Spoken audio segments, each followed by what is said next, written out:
Praise the lord. దేవునికి మహిమ కలుగును గాక. మన ప్రభు అయిన యేసుక్రీస్తు నామములో మీ అందరికీ నా శుభములు ఆశీర్వాదములు తెలియజేస్తున్నాను. దేవుని వాక్యములో నుంచి ప్రసంగి గ్రంథము 7వ అధ్యాయము 8వ వచనములో మొదటి మాటను మనం చదువుకుందాము. కార్యారంభము కంటే కార్యాంతము మేలు. కార్యారంభము కంటే కార్యాంతము మేలు. ప్రసంగి 7:8. ప్రార్థన చేసుకొని వాక్యపు వివరణలోనికి వెళ్దాము. ప్రార్థన కూడా వినండి. ప్రార్థన కూడా విని వాక్యం వింటేనే ఫలభరితంగా ఉంటుంది. కృపగలిగిన మా తండ్రి, దయగలిగిన మా తండ్రి, నీకు స్తోత్రాలు స్తుతులు చెల్లిస్తూ ఉన్నాను. పరిశుద్ధాత్ముడా నీకు వందనాలు. వాక్యము చెబుతున్న నాకు, వింటున్న వారికి, ఇప్పుడు వింటున్న వారికి, తర్వాత ఆన్లైన్లో యూట్యూబ్లో వింటున్న వారికి మీరే కృప చూపి వాక్యము పట్ల అవగాహన కలుగజేసి వాక్య సత్యముతో వాళ్ళ హృదయములను నింపి పరిశుద్ధాత్మ బలము చేత మీ రాజ్యమునకు ఆయుత్తపరచమని యేసు నామమున ప్రార్థిస్తున్నాము పరమ తండ్రి. ఆమేన్, ఆమేన్. ప్రభునందు ప్రియులారా, కార్యారంభము కంటే కార్యాంతము మేలు అనే మాట ఆధ్యాత్మికమైన విషయాల్లో మనం ఆలోచించాలి. ఇప్పుడు చూడండి, ఒక బిల్డింగ్ కట్టాలనుకున్నాం, ప్రారంభించి పూర్తి చేయలేదనుకోండి, ఆ స్థలం వృధా అయిపోతుంది. అటు బిల్డింగు పూర్తి అవ్వదు, అలాగని ప్రారంభించకుండా కూడా ఉండలేదు, స్థలం వ్యర్థమైపోతుంది. ఆయా చోట్ల బ్రిడ్జిలు కడుతుంటుంటారు మన వాళ్ళు, కొన్ని బిల్డింగ్లు కడుతుంటుంటారు. బడ్జెట్ లోపమో లేకపోతే గవర్నమెంట్ మారిపోతుందనో సగం కట్టి వదిలేస్తారు సంవత్సరాలు. దేనికి ఉపయోగపడదు అది. అక్కడ కొద్ది రోజుల తర్వాత ఇంకా పావులు తేళ్ళు జరులు చేరటానికి తప్ప దేనికి ఉపయోగం ఉండదు. ఆ సగం కట్టింది కొద్ది రోజులకు పాడైపోతుంటుంది కూడా, మరలా దాన్ని రీస్టార్ట్ చేయడానికి కూడా ఉపయోగం లేనట్టుగా పాడైపోతుంటుంది కూడా. ఆధ్యాత్మిక జీవితంలో కూడా కార్య ఆరంభము ఉండాలి, లేకుండా ఏ పని ఉండదు. కార్యారంభము కంటే కార్యాంతము మేలు అంటే కార్యారంభం అసలు వద్దని కాదు అర్థం. కార్యారంభము ఉంటేనే కదా కార్యాంతము జరుగుతుంది. ఒక ప్రయాణం మనం చేసేటప్పుడు ప్రారంభం అనేది ఉంటేనే కదా ఎండింగ్ వరకు మనం వెళ్ళగలుగుతాము. అసలు ప్రారంభం లేకుండా ఎండింగ్కి ఎలా వెళ్తాము? ఆరంభము బాగుండాలి, చక్కగా ఉండాలి, ప్రారంభం అవ్వాలి. కానీ మధ్యలో పని ఆగిపోకూడదు. కార్యాంతము అంటే అర్థం ఏంటంటే మధ్యలో పని ఆగిపోకూడదు, మధ్యలో వెనక్కి వెళ్ళిపోకూడదు, మధ్యలో విడిచిపెట్టేయకూడదు. దేవునికి విరోధముగా ఏదైనా రూపింపబడితే, ఏదైనా నిర్మాణం అయితే అది మధ్యలో కూలిపోవటం మంచిది. బాబేలు గోపురం పూర్తి కాకుండానే దేవుడు దాన్ని ఆపేశాడు. కానీ దేవుని కార్యాలు ఏదైనా సరే ప్రారంభం నుండి ముగింపు వరకు కొనసాగుతూనే ఉండాలి. మధ్యలో బ్రేక్ రాకూడదు, మధ్యలో పని ఆగిపోకూడదు అని లేఖనం మనకి సెలవిస్తుంది. అది భక్తి జీవితం అయినా సరే, ఒక మనిషిని యొక్క భక్తి జీవితం అయినా సరే అంతే. మీరు ఉదాహరణకు అసలు ఈ విశ్వమంతటిలో మొట్టమొదటి భక్తుడు ఎవరన్నా ఉన్నారనంటే అది లూసిఫర్, సాతానుడే. దేవునికి చాలా ప్రియముగా ఉండేవాడు, మంచి భక్తి జీవితం చేశాడు. అంటే బిగినింగ్లో మంచి భక్తిపరుడు అన్నమాట బిగినింగ్లో. ఆ తర్వాత ఏమైంది అని అంటే ఆ తర్వాత చెడిపోయాడు అని మనకు కనబడుతుంది. యెహెజ్కేలు గ్రంథము 28:15 మనం చదివితే, నీవు నియమింపబడిన దినము మొదలుకొని పాపము నీ యందు కనబడ వరకు ప్రవక్తన విషయములో నీవు యథార్థవంతుడువుగా ఉంటివి. అంటే ఆయనను నియమించిన దినము మొదలుకొని, ఆయనను ఏర్పాటు చేసిన దినము మొదలుకొని, ప్రవర్తన విషయంలో యథార్థవంతుడు. అంటే మొదట చాలా బాగున్నాడు, మొదటి స్థితి చాలా బాగుంది, కార్య ఆరంభము చాలా బాగుందైంది. కానీ తర్వాత దేవునికి బద్ధశత్రువు అయిపోయాడు, దేవునికి విరోధముగా పాపం చేశాడు, విశ్వమునకు పరలోకానికి అన్నిటికీ విరోధి అయిపోయాడు. ఎంత భయంకరమైన స్థితి! ప్రారంభం ఎలాగుంది, మొదటి స్థితి ఎలా ఉంది, కడపటి స్థితి ఎలా ఉంది? అది బైబిల్లో చాలామంది ఈ విధంగా మనకి కనబడతారు. 2వ దినవృత్తాంతముల గ్రంథము 26వ అధ్యాయములో, 2వ దినవృత్తాంతముల గ్రంథము 26వ అధ్యాయములో ఉజ్జియా అను ఒక దైవ సేవకుని గురించి, రాజును గురించి మనం చదువుతూ ఉన్నాము. 26 3వ వచనము. ఉజ్జియా ఏలన ఆరంభించినప్పుడు 16 ఏండ్ల వాడే యెరూషలేములో 52 సంవత్సరములు ఏలెను. అతని తల్లి యెరూషలేము కాపురస్తురాలు, ఆమె పేరు యెకొల్యా. అతడు తన తండ్రి అయిన అమజ్యా చర్య ఎంతటి ప్రకారము యెహోవా దృష్టికి యథార్థముగా ప్రవర్తించాడు. దేవుని ప్రత్యక్షత విషయమందు తెలివి కలిగిన జకర్యా దినములలో అతడు దేవుని ఆశ్రయించెను.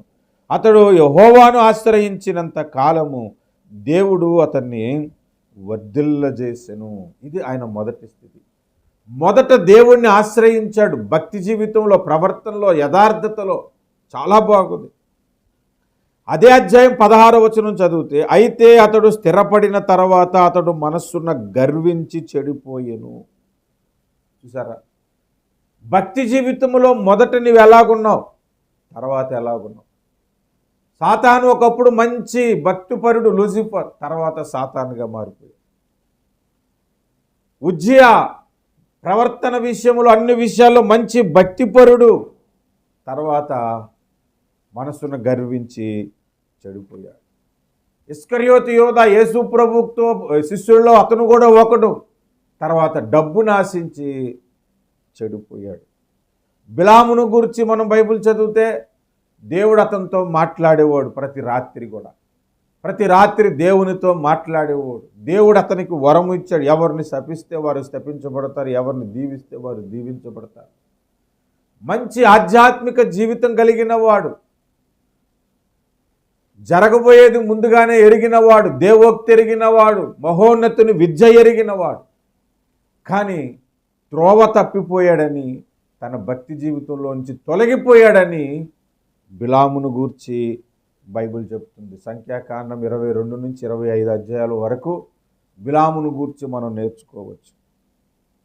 మరి పౌలు భక్తుడు చూడండి, 2వ తిమోతి 4వ అధ్యాయం 10వ వచనంలో 7వ వచనంలో నా విశ్వాసమును నేను కాపాడుకుంటుని అన్నాడు. అంటే విశ్వాసం ప్రారంభం నుండి చివరి వరకు కాపాడుకున్నాడు. దేమా అని ఒక వ్యక్తి కనబడతారు 2వ తిమోతి పత్రిక 4:10లో. దేమా లోహమును స్నేహించి పౌలును విడిచి వెళ్ళిపోయాడంట. అంటే అంతకు మునుపు పౌలుతో ఉన్నాడు, భక్తిలో ఉన్నాడు, తర్వాత చెడిపోయాడు. కార్య ఆరంభం బాగానే ఉంది వాళ్ళకి, కార్యాంతమే పాడైపోయింది. కొంతమంది సేవ ప్రారంభంలో నేను రోడ్డు మీద పడుకునేవాడినండి, ఒక పూటే భోజనం చేసేవాడిని, ఒక్కోసారి అది కూడా ఉండేది కాదు, ఎన్నో కష్టాలు పడి నేను సేవ చేశాను అని చెప్పుకుంటారు. కొద్ది రోజుల తర్వాత దేవుడు ఆశీర్వదిస్తాడు. అయ్యగారి చేయకడడానికి కూడా ఒక నీళ్ళు తెచ్చి చెయ్యాలి. షూ వేసుకుంటే షూ తుడిచినోడు ఒకడు ఉండాలి. ఇంకా ఎంత ఘోరం అంటే కిందన పడుకోమంటే ఇంకా పడుకోడు. ఎప్పుడైనా పరిస్థితులు బాగోక అవసరమైతే అడ్జస్ట్ అవుదాం ఉండదు, నేను పడుకోలేను, నాకు మంచి బెడ్ ఉండాలి, నాకు మంచి హోటల్ ఉండాలి, నాకు కారు పంపాలి అని మారిపోతారు. ప్రారంభంలో ఎలాగున్నాడు, తర్వాత ఎలాగున్నాడు మర్చిపోతారు. అందుకే కార్యారంభము కంటే కార్యాంతము మేలు అన్నారు. మనం రక్షణ పొందాము, కానీ అంతము వరకు సహించువాడే రక్షణ పొందును అని కూడా బైబిల్లో ఉంది.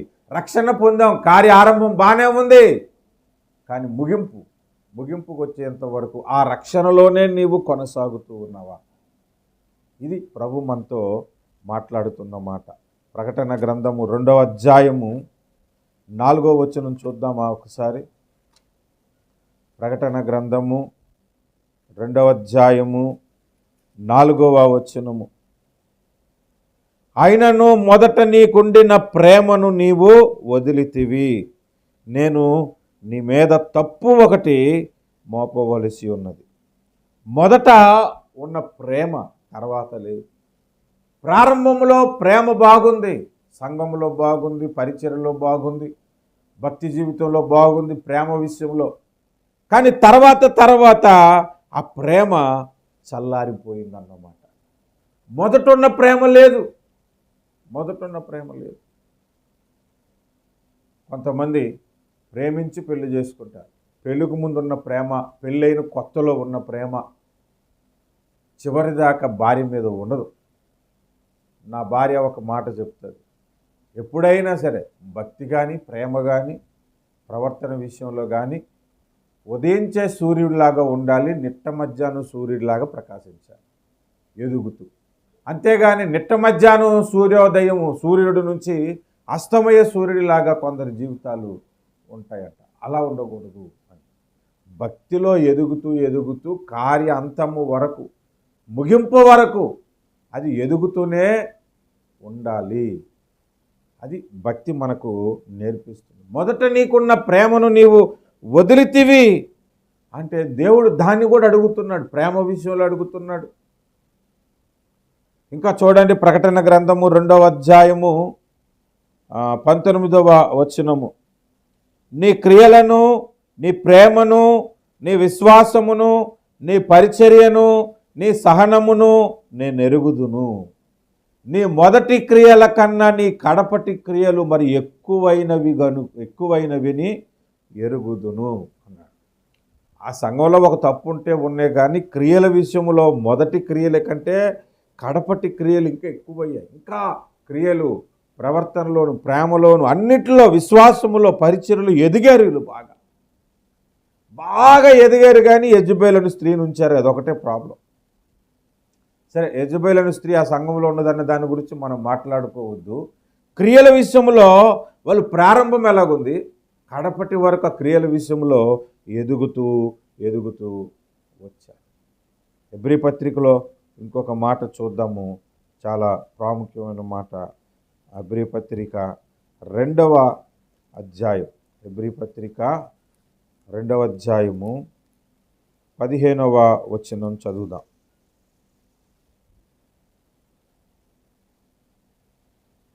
హెబ్రీ పత్రిక 2:15, 3:15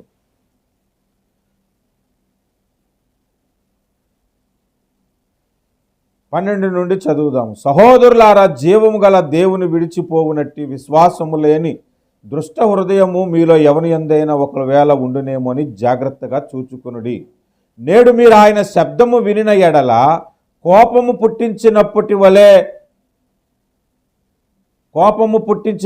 వలె మీ హృదయములను కఠినపరచుకొనుకుడని ఆయన చెప్పాను. గనుక పాపము వలన కలుగు భ్రమ చేత మీలో ఎవడు కఠినపరచకుండునట్లు నేడు అనబడు సమయం ఉండగానే ప్రతి దినము ఒకనికొకడు బుద్ధి చెప్పుకొనుడి. ఏలయనగా మొదటి నుండి మనకున్న దృఢ విశ్వాసము అంతము వట్టకు గట్టిగా చేపట్టిన ఎడల క్రీస్తులో పాలువారమై ఉందుము.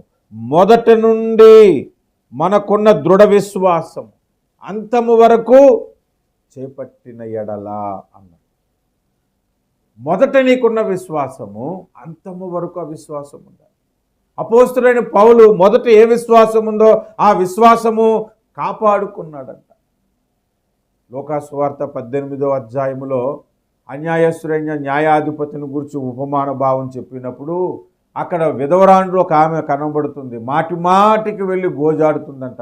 ఆ సందర్భంలో ఆ లూకా సువార్త 18:8లో అయినను మనుష్య కుమారుడు ఈ లోకమునకు వచ్చినప్పుడు ఆ విశ్వాసము కనుగొనునా అన్నాడు. అంటే అలాంటి ఒక గొప్ప విశ్వాసం ప్రతి ఒక్కరిలో దేవుడు చూడాలనుకుంటున్నాడు అన్నమాట.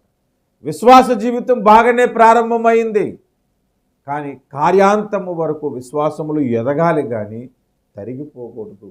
విశ్వాసమును కాపాడుకోవాలి కానీ దాన్ని విడిచిపెట్టకూడదు అని బైబిల్ మనకి నేర్పిస్తుంది.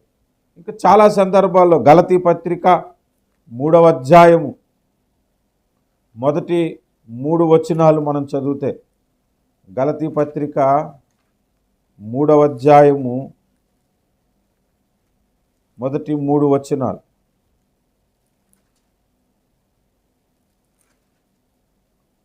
ఓ అవివేకులైన గలతీయులారా, మిమ్మును ఎవడు భ్రమపెట్టెను? సిలువ వేయబడినట్టుగా యేసుక్రీస్తు మీ కన్నుల ఎదుట ప్రదర్శింపబడిను గదా. ఇది మాత్రమే మీ వలన తెలుసుకొనగోరుచున్నాను. ధర్మశాస్త్ర సంబంధమైన క్రియల వలన ఆత్మను పొందితిరా, లేక విశ్వాసముతో వినుట వలన పొందితిరా? మీరెంత అవివేకులైతిరా. మొదట ఆత్మానుసారముగా ఆరంభించి ఇప్పుడు శరీరానుసారముగా పరిపూర్ణులగుదురా. చూడండి, మొదట ఆత్మానుసారముగా ఆరంభించారు, ఇప్పుడు శరీరానుసారంగా. చాలామంది దేవుని సేవకులు మొదట ఆత్మానుసారముగా ఉన్నారు, తర్వాత చెడిపోయిన మనసు కలిగిన వారై ఆత్మానుసారమైన భక్తి వదిలేసి శరీరానుసారమైన భక్తి జీవితానికి దిగజారిపోతున్నారు. ఒకప్పుడు డ్యాన్సులు ఖండించేవారు, ఇప్పుడు డ్యాన్సులు వేస్తున్నారు. ఒకప్పుడు సినిమాలు ఖండించేవారు, ఇప్పుడు సినిమాలు చూస్తున్నారు. ఒకప్పుడు ప్రార్థన కొరకు హెచ్చరించేవారు, ఇప్పుడు ప్రార్థన కొరకు ప్రసంగాలు లేవు. ఒకప్పుడు పరిశుద్ధత కొరకు హెచ్చరించేవారు, ఇప్పుడు పరిశుద్ధత విషయంలో పర్వాలేదులే అనేటువంటి బోధలకు దిగజారిపోయారు. కార్యారంభం ఎలాగుంది, కార్యాంతము ఎలాగుంది, మొదటి స్థితి ఎలాగుంది, ఇప్పుడు కడపటి స్థితి ఎలా ఉంది. కనుక భక్తి జీవితంలో కార్యారంభము కంటే కార్యాంతమే మేలు. మనం భక్తిలో ఎదగాలి, భక్తిలో ఎదుగుతూ ముందుకు కొనసాగాలి. ఎక్కడా భక్తిలో వెనక్కి రాకూడదు, ఎక్కడా భక్తిలో ఆగిపోకూడదు. కార్యారంభము కంటే కార్యాంతము మేలు అంటే అర్థం ఏంటో తెలుసా? కొంతమంది మొదట బాగానే ఉంది, మధ్యలో భక్తి ఆగిపోయింది, మధ్యలో భక్తి విషయంలో వెనక్కి వెళ్ళిపోయాడు అన్నమాట. మొదట బాగానే ఉంటారు, తర్వాతే ఆదికాండం 31:5 మనం చూస్తే యాకోబు మామను గురించి యాకోబు అంటున్నాడు, మీ నాన్న నిన్న మొన్నటిలాగా నా ఎడల ప్రవర్తించటలేదు అని అన్నాడు. నిన్న మొన్నటిలాగా నా ఎడల ఆయన కటాక్షము నా మీద లేదు అని అంటున్నాడు. అంటే అంతకుముందు అల్లుడంటే బాగా చూసుకునేవాడు, తర్వాత అల్లుడి మీదకి ఆ ప్రేమను తొలగిపోయింది, అల్లుడి మీద నుంచి ఆ ప్రేమ తొలగిపోయింది. అల్లుడంటే రెస్పెక్ట్ లేకుండా పోయింది. అల్లుడిని ఒక పనోడుగా చూస్తున్నాడు, ఒక కూలోడుగా చూస్తున్నాడు. మొదటగా ఎంత బాగా చూసుకునేవాడో, ఎంత బాగా ఆయన మీద కటాక్షం చూపేవాడు, ఎంత బాగా మాలుడు అనేవాడు, తర్వాత తగ్గిపోయింది. మనుషుల జీవితాల్లో ఈ విషయాలు జరిగినా పర్వాలేదు, కానీ భక్తి జీవితంలో భక్తిలో ఎదుగుతూ వెళ్ళిపోవాలి తప్ప తరిగిపోకూడదు. ఒకప్పుడు మంచి ప్రార్థన చేసేవాడన్నా ప్రార్థన జీవితం పోయింది. ఒకప్పుడు మంచిగా బోధించేవాడన్నా ఇప్పుడు బోధ విషయంలో తప్పిపోయాడు. ఒకప్పుడు మంచిగా పరిశుద్ధంగా ఉండేవాడు, హెచ్చరించే విషయంలో వెనకాడేవాడు కాదు, ఇప్పుడు హెచ్చరించలేని స్థితిలోనికి దిగజారిపోయాడు. ఒకప్పుడు బలంగా వాడబడేవాడు, ఇప్పుడు వాడబడటలేదు. అనంటే 100కి క్రైస్తవులలో 90% ప్రారంభం బాగానే ఉంది, ముగింపే బాగోట్లేదు. మొదట్లో భక్తి బాగానే ఉంది, ప్రేమ విషయంలో బాగున్నాడు, విశ్వాసంలో బాగున్నాడు, ఆత్మానుసారంగా ప్రారంభించాడు, కానీ కడదాకా భక్తి జీవితంలో వెనక్కి తగ్గకుండా ముందుకు వెళ్ళే విషయంలో వెనకాడుతూ ఉన్నాడు. కనుక మొదటి స్థితి కంటే కడపటి స్థితి బాగుండాలి. ఇది దేవుడు ప్రతి క్రైస్తవుడికి, సేవకునికి, విశ్వాసులకు హెచ్చరిస్తూ చెబుతున్న దైవ వాక్కు. ఈ దినాలు ఎంత ఘోరంగా ఉన్నాయనంటే భక్తి జీవితాన్ని పాడు చేసే దినాలు ఇవన్నీ కూడా. భక్తి జీవితాన్ని లోకం పాడు చేయటం కాదండి, క్రైస్తవుల్లోనే ఇప్పుడు కొంతమంది జ్వరబడ్డారు. వాళ్ళే మన భక్తి జీవితాన్ని పాడు చేసేసే సేవకులు ఉన్నారు, భక్తి జీవితాన్ని పాడు చేసే విశ్వాసులు ఉన్నారు, భక్తి జీవితాన్ని పాడు చేసే బోధలు ఉన్నాయి. కనుక కార్యారంభంలో నువ్వు ఎంతగా నేర్చుకున్నావో, ఎంత పరిశుద్ధంగా ఉన్నావో, ఎంత ప్రేమగా ఉన్నావో, ఎంత ప్రార్థన జీవితం జీవించావో అందులోంచి ఎదుగుతూ ఎదుగుతూ ఎదగాలి తప్ప మరలా తిరిగి వెనక్కి వెళ్ళిపోకూడదని పరిశుద్ధాత్మ దేవుడు మనలను హెచ్చరిస్తూ ఉన్నాడు. దేవుడు ఈ వాక్య భాగమును మన వినికిడిలో దీవించునుగాక. ఆమేన్. ప్రార్థన చేద్దామా? ప్రార్థనకి ఏకీభవించండి. ఈ ప్రార్థన చాలా విలువైనది. ప్రార్థనకి ఏకీభవిద్దాం. ప్రేమ కలిగిన మా తండ్రి, నమ్మకమైన మా ప్రభువా, మా భక్తి జీవితం ప్రారంభమైన దానికంటే ముగింపుకొచ్చేసరికి ఎదుగుదలలో, ప్రేమలో, విశ్వాసములో, వాక్యములో, సత్యములో, పరిచర్యలో, క్రియలలో, ప్రవర్తనలో, అన్ని విషయాలలో మేము ఎదుగునట్లు కృప చూపించండి. లూజుపరి తప్పిపోయాడు నాయన, ఉజ్జయ తప్పిపోయాడు, ఇస్కరియోతు తప్పిపోయాడు, బిలాము తప్పిపోయాడు, దేమా తప్పిపోయాడని మాట్లాడుతూ ఉన్నారు ప్రభువా. మేము అలా కాకుండా అపోస్తులైన పౌలు విశ్వాసమును కాపాడుకున్నట్లుగా, దావీదు భక్తిని కాపాడుకున్నట్లుగా, మీ రాజ్యమునకు యోగ్యుడిగా మలచబడినట్లుగా అయా మా భక్తి జీవితం ఉండటానికి సహాయము చేయండి. మధ్యలోనే కుప్పకూలిపోకూడదు నాయన. సాతాను కలిగి ఉన్న ప్రతి తంత్రమును కూడా మీరు నశింపజేసి మా చేయి పట్టి చివరి వరకు నడిపించమని యేసు నామమున ప్రార్థిస్తున్నాము పరమ తండ్రి. Amen. Amen. God bless you.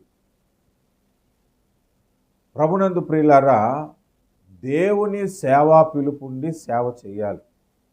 అంతేగాని ఒక పాట రాశాము, పాట హిట్ అయ్యింది కాబట్టి ఫాలోవర్స్ పెరిగారని సంఘం పెట్టేయకూడదు. అలాగూ ఫాలోవర్స్ పెరిగారు కదా అని సంఘాలు కట్టేసి ఆ సంఘాల ద్వారా భక్తి జీవితాన్ని పాడు చేస్తున్న సేవకులు చాలామంది ఉన్నారు. దేవుని పిలుపుంటేనే సేవ చేయి, లేకపోతే ఒక విశ్వాసిగా, ఒక పరిచారకుడుగా, లేదా ఒక సింగర్గా, ఒక సువార్థికుడిగా ఉండు అంతే. సంఘాన్ని పాడు చేసే విధంగా సేవ చేయొద్దు. Please subscribe to our channel, press the notification button and like our videos. Thank you for watching.